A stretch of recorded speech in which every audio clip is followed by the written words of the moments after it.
Hi guys, welcome to Buildapalooza, your boardpod.com series for discussing all the frenzies, excitement, and wildness of building a business, whatever business, by everyday young people in Nigeria. I'm your host, Kelechi, and today I have a very, very exciting guest, Omoniyi Olayinka. You're welcome. It's a pleasure. Yes. Olayinka has been building businesses across logistics, airline, can you imagine airline, and blockchain. Today we are going to be focusing on blockchain. Everybody, there's a lot of raw about the blockchain and, regulation, this and that and that. And I mean, there are not a lot of players, building in this space in this country, So today we want to discuss the business of blockchain. What exactly do I need to know if I wanted to get into this industry? Okay, it's surprising you asked that question, but I think something to clarify is most time when people hear blockchain, they think cryptocurrency, right? Okay. It's not necessarily the same thing, right? Yeah. Even if they kind of like reference to cryptocurrency without just using blockchain attributes. Blockchain is an infrastructure, it's an open ledger technology, right? We have an open blockchain, closed blockchain that you can use, right? It's about building a product that fits in this narrative. You get, for example, I could build a voting system and use a blockchain technology. That way there is a verifiable database of information. I don't need to trust anybody. I just need to check the code base. I just need to check what has been imputed by the individual that participates in that system. Yeah. So that's blockchain basically. Okay. What are all the varieties of the blockchain that Nigerians need to know about? We have open blockchain, just like the Bitcoin. Okay. Bitcoin is the coin, and also the name of the blockchain is called Bitcoin blockchain. We have the Ethereum blockchain, we have the Cardano blockchain, we have the Avalanche blockchain.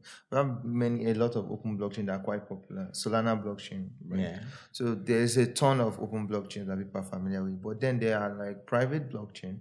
We have one, Hedera is another one, and there's tons of other private blockchains that you could use that enterprises are looking to use, right? Example, the CBN, the INERA was built on a private blockchain. Okay. That's why we don't have visibility into what quantity was created, how many is in circulation. And that was like the bias people had towards even adopting the INERA in the first place. Okay. So when I said variety, I must have used the wrong lingua.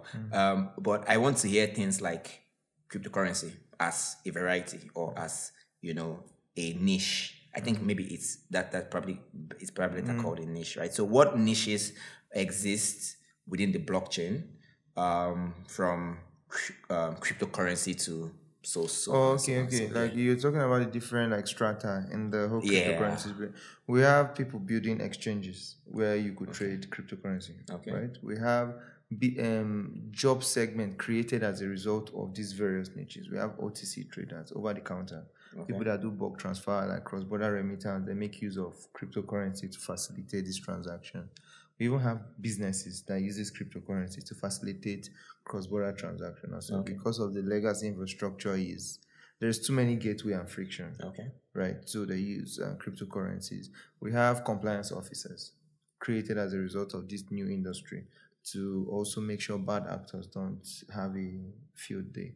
Right. We have asset retriever entity. It sounds like a lot of opportunities in this space. Yeah. Funny thing, you could imagine what you have in your legacy industry. You can translate that into the blockchain. Oh. But the difference here now is you need to learn the knowledge of what blockchain is, how it operates, cryptocurrency, right, and how it functions. Yeah. And how that relates to day-to-day activity. How big is the blockchain industry in Nigeria? Currently, it's massive. In Africa, it's number one. Compared to other industries? Like, then you have South Africa, then you have Kenya, right? But in Sub-Saharan Africa, Nigeria is a big deal. I see what you mean. Nigeria is a really, really big deal. And we're like market leaders in the whole blockchain cryptocurrency space. Even when it comes to development-wise, developers on blockchain protocols, Nigeria is like one of the top. We have one of the most excellent builders out there. Awesome. There was something I heard you say that I think is very interesting. The fact that the blockchain in itself, or the blockchain as a business doesn't exist in a silo, doesn't exist in itself. It is like, in your words, legacy business translating into the blockchain. So it means that a traditional business person can think about their business from the angle of the blockchain, right? Let's take one traditional business, and let us help to dissect how they can be thinking about that business in the blockchain. The question is, how can people building in fashion, for example, let's use fashion as a use case, explore the blockchain? Okay. Funny, I have a friend building a product, and a fashion product, and is leveraging the blockchain, right? When it comes to data, it's easy for data and authenticity of product, right? First of all, one thing we must understand is blockchain is a system of verifiable data. It's an open system of verifiable data. So that open is now subjective. It now depends if you decide to use a closed system or private. But by default, what we know it as is an open verifiable database, right? It's a database. So for example, you have a fashion industry. You could NFT, non-fungible tokens, right? It's called non-fungible. Every single collection you release, maybe you have a fashion line. You produce 50 versions of each of the dress code or get, and then mint it out as an NFTs. Whoever buys that NFT can use that NFT to come and get that item from you. And if they don't want that item as at that time, they can sell it to someone else that wants it at whatever secondary price value that comes from it, right? So by that way, there is steady cash flow. It reduces inefficiency, because according to the 2022 data I read last on fashion waste, right, 60% of all fashion items produced are wasted. Yes, like Givenchy, Louis Vuitton, 60% of their product, they end up wasting it away. When you say their product, like the ones that they didn't get to sell. Yes, it's always burnt and destroyed. They burn it? Yeah, it's destroyed. They don't give it to motherless. They burn it, wow. Yeah, they destroy these items. But with blockchain and with NFTs, which are developed on the blockchain, you have a situation where before you even sow an item, you already know how much you're going to make. It streamlines the quantity you make, and it gives you steady cash flow. Okay, so what I'm hearing is blockchain for example, those in fashion can help them. That's using the NFT. It can help them understand. And funny thing is, even the data of your customers could be hashed, right, on the blockchain. What do you mean by could be hashed? Our viewers are not. When you say hash, it means you encrypt it. It's, a random person can see it but can't understand what those strings of text are. Because I could carry my name Olayinka or Onionsman and then hash it. Then you'll be seeing string of like 13FXZ. It's not my name anymore. But the only way to decode it is if I give you a way to unhash it, right? So you could have that data, and then your customer could transfer that data to another fashion house. So it makes it transferable. Transferable data. So I'm trying to picture the data now and the actual device or product. In this case, we're talking about fashion as a use case. Let's say dress. Let's just put them at par. Let's do a serious comparison right now. Data from NFT. How does that in any way relate, affect, impact my dress? I just made a dress, right? And then I'm on the blockchain with the NFT. What is this? Are they two different products? No, they're not. They're not. Okay, think about it this way. The NFT is not so much for you as a business, but so much for your customers. Right? For example, I own a fashion line and I produce, let's say this shirt, 50 copies of this shirt, right? And I make all of them an NFTs. Whoever buys can now claim ownership to the shirt. Whoever buys the NFT can claim ownership of the shirt. Without having to buy the shirt directly first. Exactly. So the money comes to me already. Okay. So I have cash flow to work with. Oh, I see. You get. So now I just have to reveal this item to them. Or I could create a case study where I do a design of this shirt and mint an NFT of it. Oh. Right? I've not produced the shirt. I did a mock-up of the shirt and mint the NFT. Whoever buys the NFT already have future. Yeah, I see. The person can now come later and be like, I want the shirt now. Okay. I just have to produce the shirt and give it to okay. Well, I was going to so go cash flow already comes to me. Yeah. I can use the money to build, do other data also comes to you. Now, data is subjective. It depends on what kind of data that the user is willing to give. But in a situation like an NFT, there's no much data shared. Okay. Right? It's just like, oh, there is an system where you verify who that person is already, depending on the medium through which they come to you or the platform they are using to get to use. Those simple data are available. Cool. I think that fashion is still on the high end. Let's go a bit lower, right? This show, this podcast is for everyone doing business, whatever business, and those people who are welders along, on the roadside, that might be the only skill they have, Does the blockchain help them? Yes, it does. Can it help them? Does. Okay. For example, as a business person, for payment, blockchain is efficient. But now a question of which cryptocurrency on the blockchain you want to adopt. Yeah. The easiest use case is Bitcoin. Okay. Right. I could easily go anywhere in the world and pay with Bitcoin. I traveled to Ghana in December last year, and I had issue during their Buildapalooza chain, but there was a platform I used, Bitrefill or something of that nature. I could use it to buy airtime. I could use it to pay for my taxes that I take. I could pay for items in the restaurant when I go out to eat. Okay. Like, it's pretty that simple. I could go to their market and pay for stuff. I could meet a vendor on the road and be like, oh, I need this. Like, regular people that I could buy stuff from, roadside vendors, and pay with them directly from Bitcoin direct to their currency. Yeah, it makes it super easy. And if they happen to now accept Bitcoin as a form of payment, I send to their wallet. Okay. So the use case is just like endless as it comes to like receiving payment. I could, as remote workers, right? Yeah. Remote workers. No, I was talking about roadside. The roadside, like you could have situation where for roadside it's just that form of payment. Ease payment. Okay. Yeah, ease of payment. Right. Okay. There's less friction. There's no maintenance cost attached to your card. The bank will not send you a message that you are paying maintenance fee and all of that, or service charge.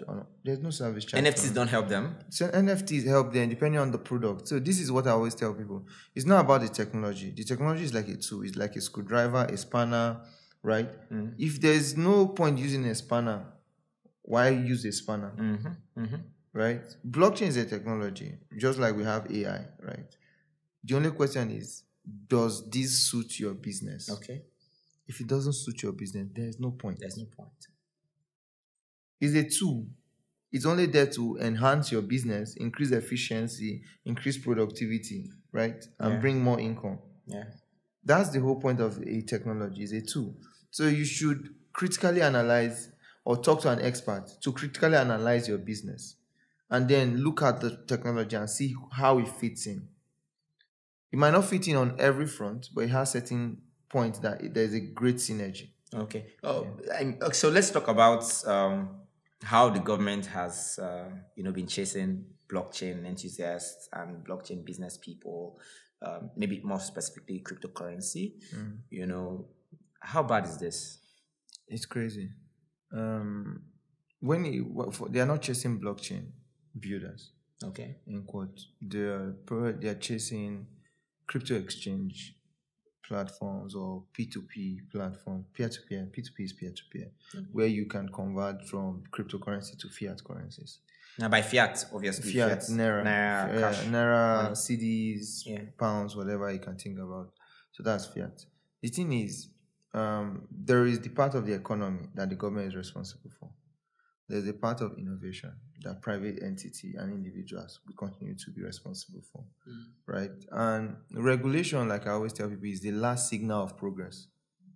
You get should be like the last it's tool in government. It's always the last signal of progress. because regulation will never catch up to innovation. You rarely find that situation, right, where regulation catch up with innovation. Innovation will happen, and regulation has to like readjust to accommodate this new innovation. But the risks now become if you have certain people in those at that helm of affairs making those regulations without understanding the new innovation coming into play. Okay. If you don't understand what you are trying to regulate, you are bound to create Draculian regulation that are going to inhibit growth and are going to be like winch hunting.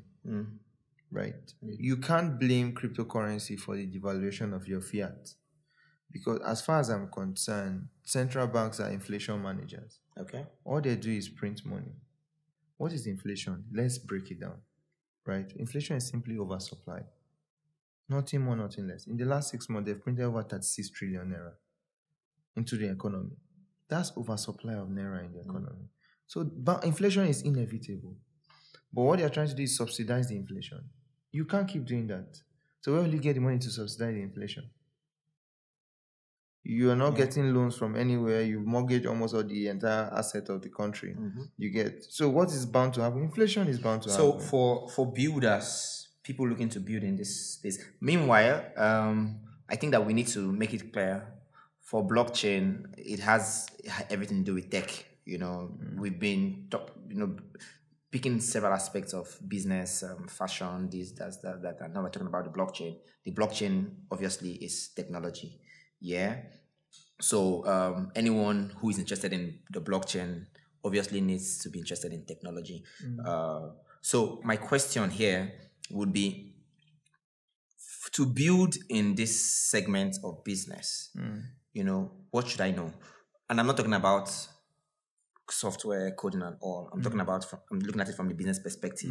What do I need to know as a blockchain business owner, from the regulation to the finance, every single thing?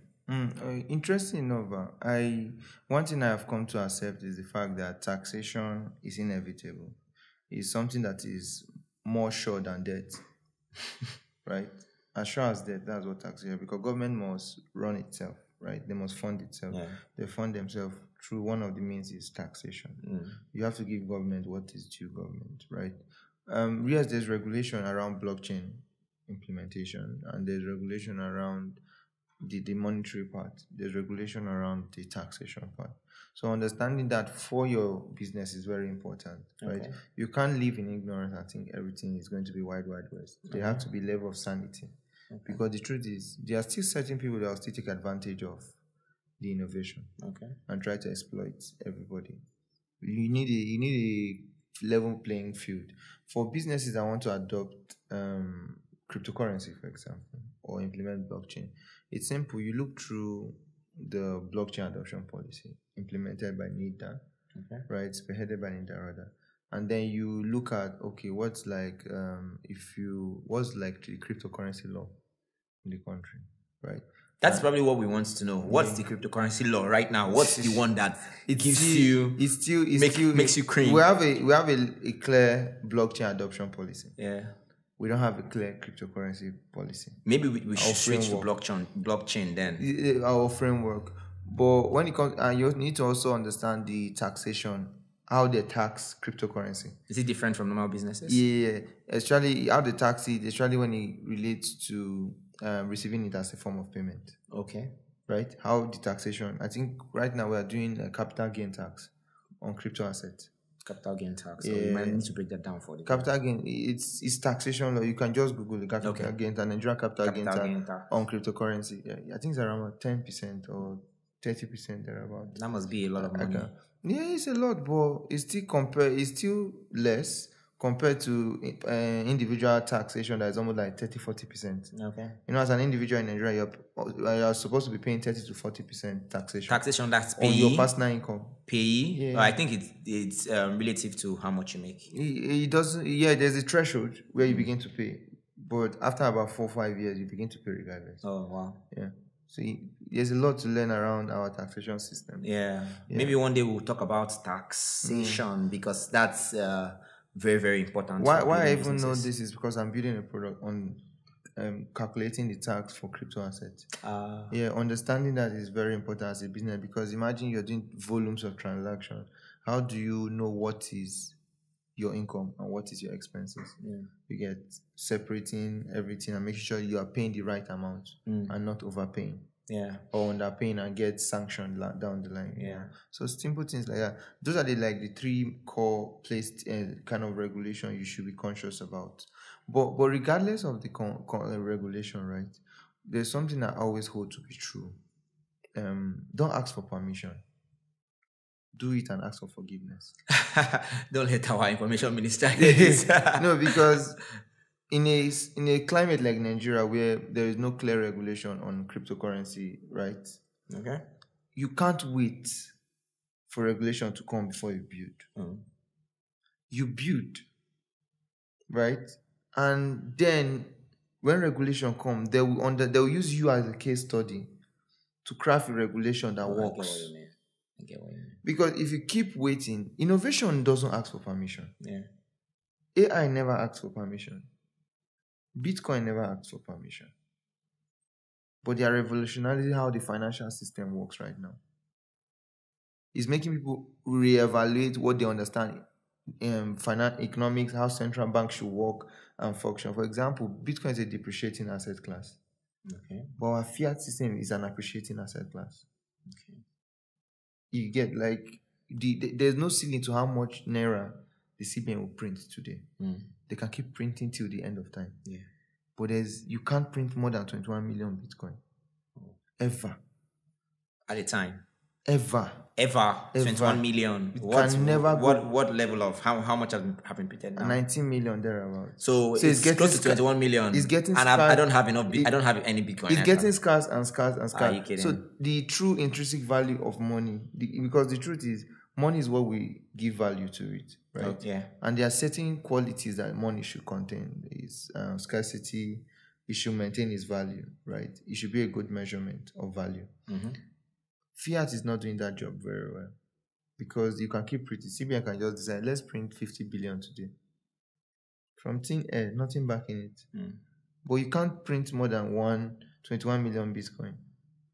So that's why it's attractive to anyone that understands economics, that understands so money. Once it reaches the 21 million, it just now needs to be going around. People it's only unless someone chooses to sell to you.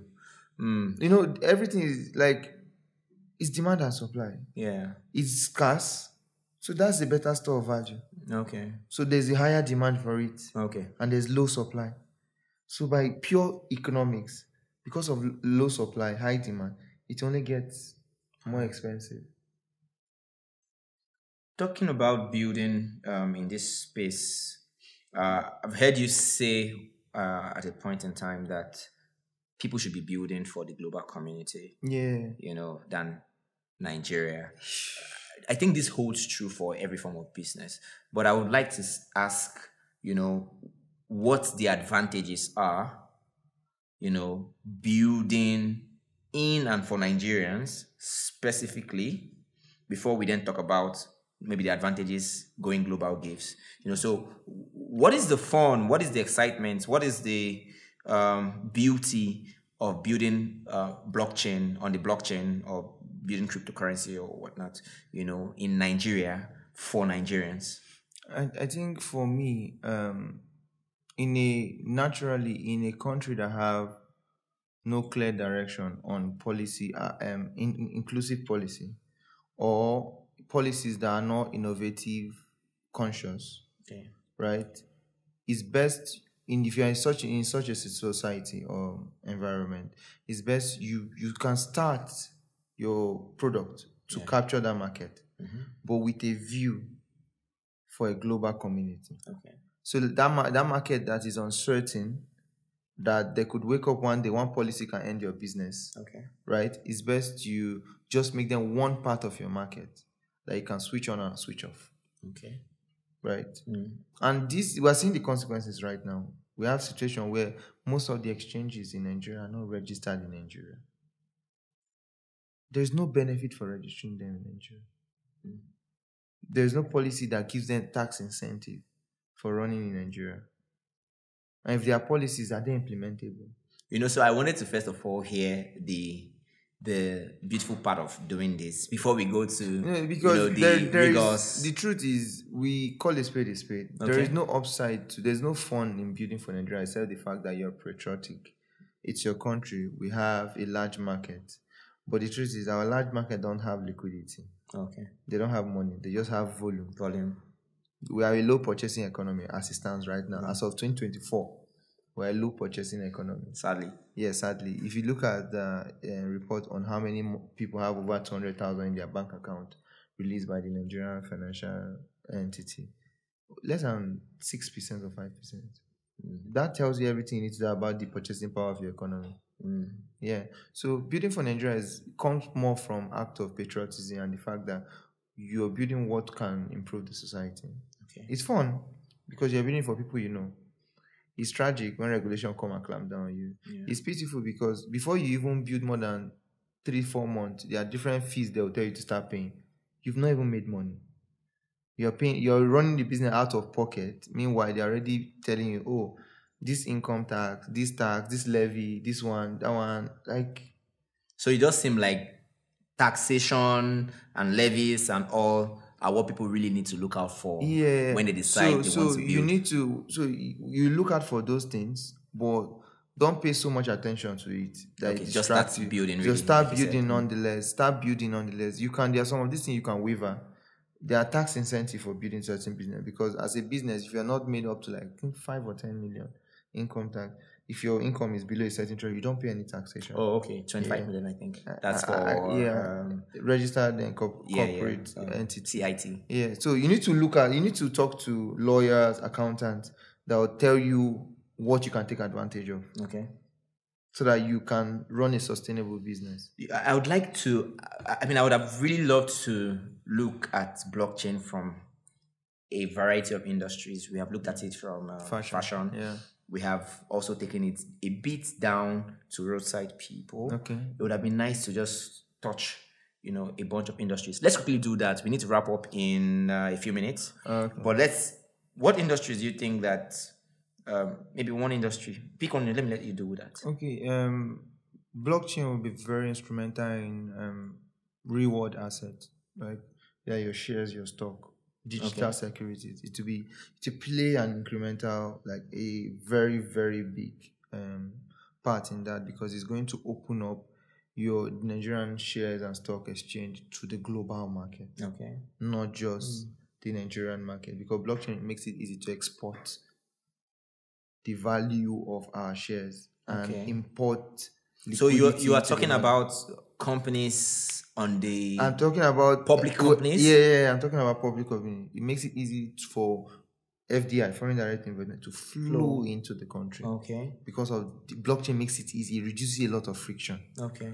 So this would... I don't think that this suggestion can be immediately applied by businesses. No, the SEC will probably need to... No, you have to go through regulatory hurdle now to get there. Are there businesses that might not require these initial regulatory hurdles that we can superimpose? Just like we have crowdfunding platforms. Okay. Right. There are and blockchain-enabled crowdfunding platforms where anybody anywhere in the world could crowdfund into your business or invest into your business. Okay. And when you make report your returns on investment, you can now pay back. Yeah. And all. So it opens you to the global market. Yeah. Because of the ease of connection. I would love to talk more about this. I mentioned that he plays in a bunch of industries, including airline. We're going to be talking about airlines sometime, maybe how to mix this with cryptocurrency and the blockchain. I wonder how that would play out. There are solutions being built around that. Around airlines. And this is one industry that a lot of people don't talk about. So watch out for one of our other series. We would definitely talk about how to mix the blockchain and airline, maybe agriculture as well. Yeah, there's tons of solutions just on agriculture. Yeah. So, but for now, thank you so much, Olayinka. Meanwhile, his name is Onionsman. Onionsman. I wonder if that maybe what we're going to talk about next is going to be on agriculture based on that name, Onionsman. Before we go to airline, but thank you so much for coming on this show. I really appreciate your time. See you in the next episode, guys.